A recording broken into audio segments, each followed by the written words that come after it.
जब भी धर्म संकट में होता है और अधर्म का बोलबाला होने लगता है, तब कोई ना कोई अवतार इस धरती पर जन्म लेता है। ऐसा ही एक दिव्य अवतार था भगवान श्री कृष्ण का। मथुरा की धरती पर कंस के अत्याचार से पीड़ित प्रजा को उद्धार दिलाने के लिए देवकी और वासुदेव के घर जन्मे कृष्ण बाल्यकाल से ही असाधारण चमत्कारों से परिपूर्ण रहे। कालिया नाग का दमन हो या गोवर्धन पर्वत को अपनी अंगुली पर उठाना, श्रीकृष्ण ने बचपन में ही ये सिद्ध कर दिया था कि वे कोई साधारण मानव नहीं, स्वयं साक्षात विष्णु के अवतार हैं। दूसरी ओर हस्तिनापुर की राजमहल में जन्मा एक बालक अर्जुन अपनी तेज बुद्धि, अनुशासन और धनुर्विद्या में पारंगता के लिए प्रसिद्ध हुआ। महाराज पांडु और माता कुंती के पुत्र अर्जुन को इंद्रदेव का वरदान प्राप्त था।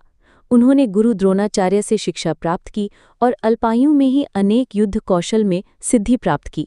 श्रीकृष्ण और अर्जुन का मिलन केवल एक संयोग नहीं था, बल्कि यह एक दिव्य योजना का हिस्सा था। पहली बार जब वे मिले तो उनमें तत्काल आत्मीयता और विश्वास का जन्म हुआ।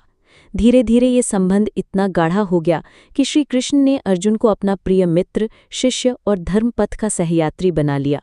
उनकी मित्रता साधारण नहीं थी, ये मित्रता धर्म, नीति और सत्य की रक्षा के लिए थी। कालचक्र आगे बढ़ा और पांडवों के जीवन में द्रौपदी का चीरहरण वो काली घड़ी बन गई जिसने महाभारत के युद्ध का बीज बो दिया। जब भरी सभा में धर्म की रक्षा करने वाला कोई न था, तब श्रीकृष्ण ने द्रौपदी की लाज बचाई। ये घटना न केवल कौरवों की नीचता का प्रमाण बनी, बल्कि ये भी सिद्ध हुआ कि जब धर्म संकट में होता है, तब स्वयं ईश्वर प्रकट होते हैं।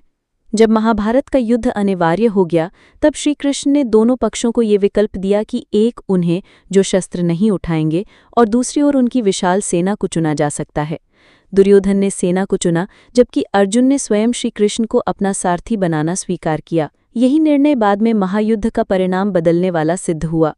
कुरुक्षेत्र की रणभूमि में जब अर्जुन ने अपने परिजनों को, गुरुजनों को और संबंधियों को सामने खड़ा देखा तो उनके हाथ कांपने लगे। उन्होंने अपना धनुष रख दिया और युद्ध से पीछे हटने का संकेत दिया।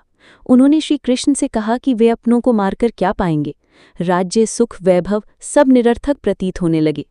यही वो क्षण था जब श्री कृष्ण ने संसार के सबसे महान ज्ञान भगवद गीता का उपदेश दिया। श्री कृष्ण ने कहा कि आत्मा ना तो जन्म लेती है और ना ही मरती है। ये शरीर केवल एक वस्त्र है जिसे आत्मा समय समय पर बदलती रहती है। उन्होंने अर्जुन से कहा कि अपने धर्म का पालन करो, क्योंकि यही तुम्हारा कर्तव्य है। कर्म करो, फल की चिंता मत करो। ना तो तुम किसी को मार सकते हो और ना ही कोई तुम्हें मार सकता है। युद्ध जब धर्म के लिए हो तो वो हिंसा नहीं होता, वो तप होता है। अर्जुन ने गीता का ज्ञान ग्रहण किया और गांडीव पुनः उठा लिया। महाभारत का युद्ध आरंभ हुआ। यद्यपि श्रीकृष्ण ने स्वयं शस्त्र नहीं उठाया, परंतु उनकी बुद्धिमत्ता और रणनीति से पांडवों को विजय मिली। चाहे भीष्म पितामह की मृत्यु की योजना रही हो, या द्रोणाचार्य को अस्त्र त्यागने को मजबूर करना हो, या कर्ण का वध हो, हर चरण पर श्रीकृष्ण ने धर्म की रक्षा के लिए आवश्यक नीति अपनाई। वे जानते थे कि कभी कभी न्याय की स्थापना के लिए भी अनीति का सहारा लेना पड़ता है, परंतु जब उद्देश्य धर्म का हो तब वो नीति बन जाती है। युद्ध समाप्त हुआ, धर्म की विजय हुई, परंतु अर्जुन के जीवन में एक गहरी खालीपन आ गई।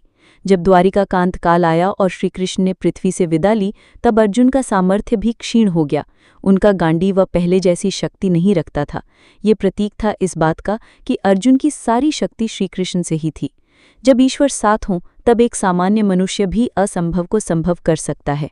श्रीकृष्ण के वियोग में अर्जुन ने शेष जीवन दुख और विरक्ति में व्यतीत किया।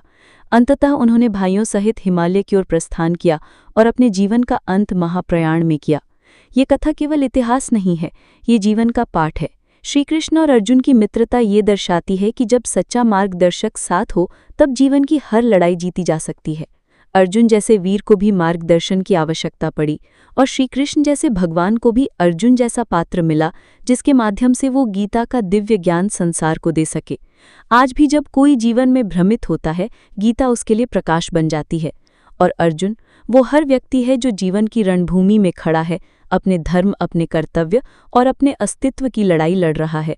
और श्रीकृष्ण वो चेतना है जो भीतर से कहती है, उठो अर्जुन, गांडीव उठाओ, धर्म की रक्षा करो।